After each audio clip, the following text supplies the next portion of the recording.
Então, acho que uma primeira pergunta era a gente pensar por que a literatura entra para a escola. Em que momento a literatura entra? Por que ela entra? Ao longo da história, né? Então, sem querer fazer uma linha de tempo rígida, nada, acho que uma coisa bem bacana, eu vou ler vários trechinhos aqui para vocês, tá? Eu vou ler um trechinho aqui bem bacana. Diz aqui: Histórias da Baratinha, livro para crianças, contendo 70 esplêndidos e novos contos infantis, dos mais célebres, conhecidos e apreciados, fantásticos, tristes e alegres, todos eles moralíssimos. Essa é a abertura desse livro Histórias da Baratinha. A primeira edição é de 1896, mas essa aqui é de 1959. Então, antes que vocês falem, antigo? Não. O Lobato já tinha escrito toda a maravilha dele e ainda circulava Figueiredo Pimentel, né?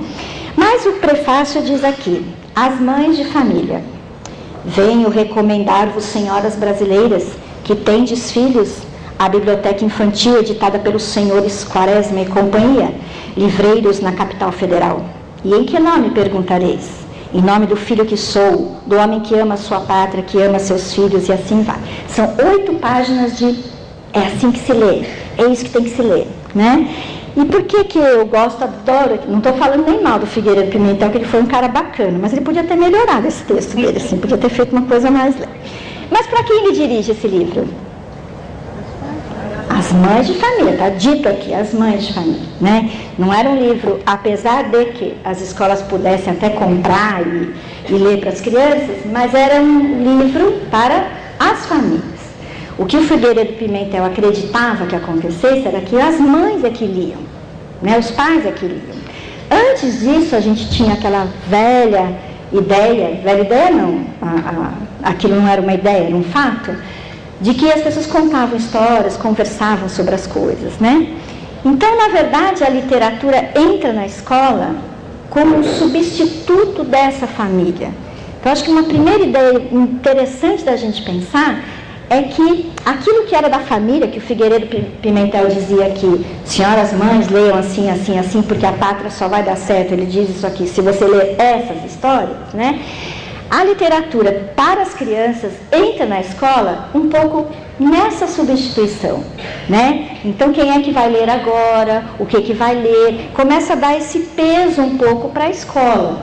E que não é, e aí eu acho bem bacana a gente pensar numa coisa que eu estava falando na oficina, que acho que é a nossa primeira questão, é a gente já de pronto começar a fazer uma diferença entre leitura e literatura, né? Para o Figueiredo Pimentel, isso não tinha valor literário nenhum. Era um valor moralista, ele mesmo diz, todos eles moralíssimos, né?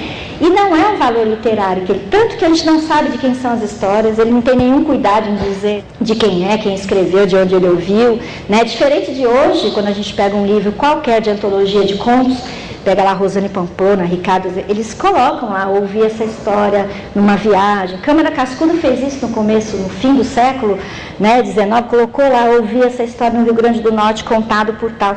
Imagina, porque para ele não está fazendo literatura, né? O que ele está fazendo é uma ideia de contar uma história que sirva para dar uma lição, né? Eu gostaria de ler o livro inteiro para vocês iam ficar aqui a noite inteira, porque uma é melhor que a outra. Posso contar só uma, bem rapidinho?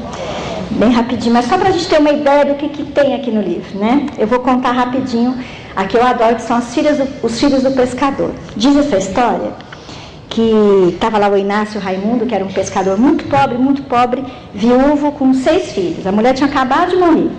E ele estava lá no meio do mar, com os filhos esperando na praia, e ele lá pescando. E aí veio uma tempestade enorme, então ele disse: São Pedro, me ajude, pelo amor de Deus. Mas São Pedro estava distraído, e ele morreu, né? Morreu lá. Aí ele morreu, e os filhos... Aí São Pedro falou: nossa, não prestei atenção, deixa eu fazer alguma coisa. Eu estou exagerando um pouquinho, mas é mais ou menos isso, né? Bom, aí São Pedro, então, vem para a terra, pega as crianças e vai tentar ajudar as crianças de alguma maneira. Então, leva as crianças primeiro na casa de uma lavadeira, né? Não, minto. Primeiro ele vai procurar um homem muito rico daquele lugar. Diz aqui até que é um homem muito sovina, mas era um homem muito rico. Então ele diz, olha, senhor, essas crianças acabaram de perder o pai, já tinham perdido a mãe há uma semana atrás, você podia cuidar das crianças? Não, já tenho muitos negócios pendentes, tenho muitas dívidas, não posso cuidar das crianças, não, e olha, não adianta. Então São Pedro diz aí, São Pedro disfarçado, pense bem, o que você fizer amanhã cedo fará o resto do dia. E vai embora. E o homem nem liga, vai dormir. São Pedro sai de lá e vai procurar uma lavadeira pobre que já tem 8 filhos. Também viúva, muito pobre. Quando São Pedro chega com 6, ela diz, onde comem 8, comem 6, 16, 26, pode deixar as crianças aqui. E ela fica com todas as crianças. E São Pedro diz a mesma coisa para ela. O que fizer amanhã quando acordar, fará o dia inteiro. E foi embora. Bom, o homem quando foi dormir, começou a se lembrar da figura de São Pedro, começou a ficar cismado com aquilo, não dormiu direito. Falou, nossa, e se der certo? E se o homem for meio adivinho, meio profeta? Então ele acordou de manhã, nossa, o que eu vou fazer hoje? Vou contar dinheiro. Não, contar dinheiro não. Vou tentar ganhar mais dinheiro, já que eu vou fazer o dia inteiro. E naquela dúvida, ele começou a coçar a cabeça. E aí o texto diz assim, é melhor eu ler. Depois quis retirar a mão, mas não pôde. Os dedos continuaram a arranhar a cabeça e cada vez mais depressa. As unhas foram se enterrando no crânio. Por fim correu o sangue, abrindo-lhe o crânio apareceram todos os miolos. Assim o desventurado passou o dia inteiro. À noite, quando o santo voltou a procurar o lavrador, encontrou um cadáver. Assim. Bom, mas com a lavadeira foi bem diferente. A lavadeira dormiu, tinha 14 agora, para cuidar. E quando ela acordou de manhã, nem lembrava mais da promessa do santo e foi lá olhar se todos estavam dormindo. E ficou tão feliz de vê-los tão bem, tão felizes, que ela começou a chorar de alegria. Mas aí é melhor eu ler, Ao vê-los aconchegados uns aos outros, dormindo serenos, com um meigo sorriso nos lábios, a virtuosa lavadeira principiou a chorar de alegria. A primeira lágrima que lhe rolou pelas faces caiu ao chão e fez um barulho. Abaixando-se para ver o que era, deu um grito de espanto. A lágrima transformou-se numa pérola.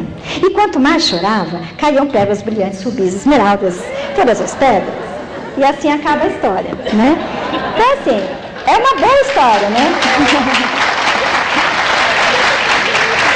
Mas ela tem todos os conteúdos de uma boa história moralizante, O rico está sempre errado, a riqueza é um pecado, ela podia chegar quantos filhos quisesse, que ela podia cuidar de todos, O mal não tem chance, São Pedro podia ter chegado e dito, olha, vou te dar mais uma chance, vou te dar uma dica,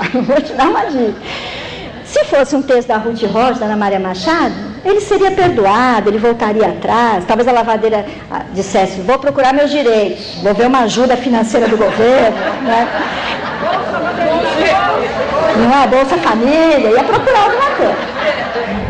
Mas enfim, Mas o bacana da gente... E todas são assim, todas são muito uma ideia de pátria, As de pátria são mais difíceis até da gente pensar, porque é uma ideia, desculpem a palavra, meio nazista de pátria, A pátria pela morte, a pátria, enfim. Mas essas são as histórias que circularam. Imagine o susto de boa parte dos leitores quando o Lobato chega com isso circulando, e a Emília diz, cala a boca, dona Benta, fica quieta. Imaginem, o que rolou. Por isso que eu sempre falo que por mais que a gente fale do Lobato, a gente nunca dá o devido crédito, porque por mais que ele seja chato hoje de ser lido, não é uma leitura que flui, nada, ele teve uma importância, assim, fenomenal.